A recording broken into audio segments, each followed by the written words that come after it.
Mon travail s'est situé donc dans le fond de vallée de l'Arve, plus spécifiquement, et notamment dans ce que j'ai appelé un réseau de hameaux qui tapisse finalement ce fond de vallée de l'Arve. Et en quelques mots pour expliquer la démarche et le parti pris, ces hameaux-là aujourd'hui sont désertés par les habitants, on va dire, traditionnels, qui sont partis plus dans des cœurs de ville un peu plus attrayants, donc Cluses ou Sallanches.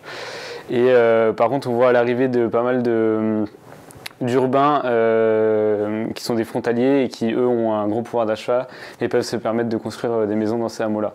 Et aujourd'hui, il y a une rupture en fait entre le mode de vie traditionnel et le mode de vie urbain que ces derniers apportent.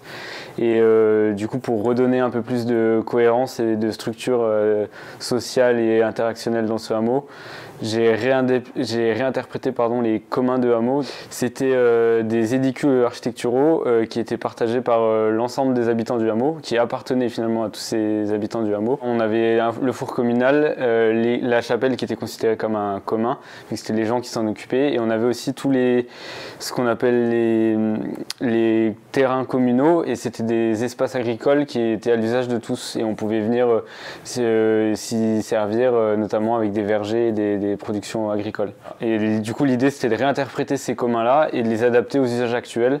Et du coup, dans mon projet, je propose 5 lieux différents.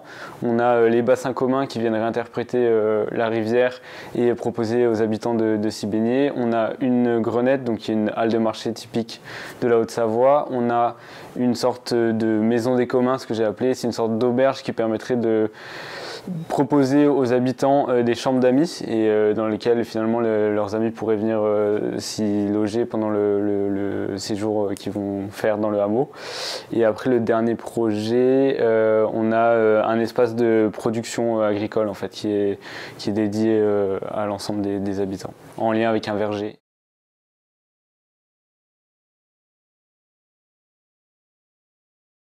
C'était ça aussi l'idée, c'était que les communs de hameaux ont totalement structuré le mode de vie des habitants de Haute-Savoie pendant des siècles.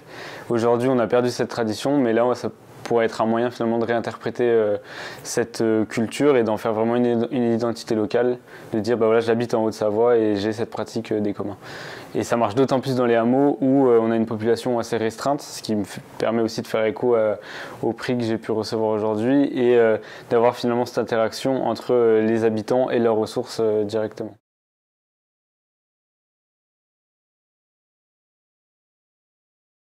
Il y a eu un gros travail effectivement sur la définition des usages, comme je vous les ai énoncés, et il y avait aussi un gros travail en tant qu'architecte sur quel est le rôle de l'architecte, notamment en 2021, et sur comment est-ce qu'on peut aussi intégrer en tant qu'architecte avec nos outils cette idée des communs.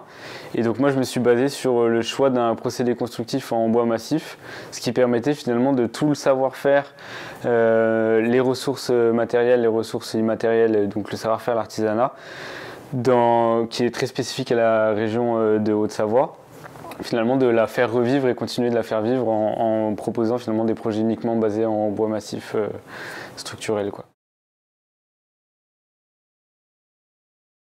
Moi j'ai rencontré notamment un habitant de la vallée de l'Arve qui travaille dans la scierie du coup de cette vallée de l'Arve, à Maglan plus précisément, et pour eux c'était hyper important qu'un architecte s'intéresse à sa pratique, ses ressources, parce que pour lui c'est du coup l'identité de sa région et tout un savoir-faire en fait qui continue d'être alimenté à travers les projets architecturaux. On a pas mal d'exemples en Haute-Savoie qui continuent d'essayer d'utiliser du bois issu de Haute-Savoie.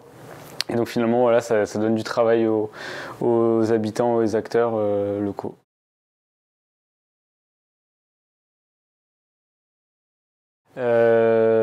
C'est très frais, pour l'instant je suis diplômé que depuis 2-3 mois. Aujourd'hui j'ai trouvé une agence d'architecture sur Paris dans laquelle je suis très bien intégré, et après à terme je voudrais continuer, et c'est très hypothétique, mais peut-être continuer ce travail rural et alpin en Suisse, et voilà, parce qu'il y a d'autres sujets, il y a d'autres enjeux mais qui sont communs et structurants dans tout l'arc alpin.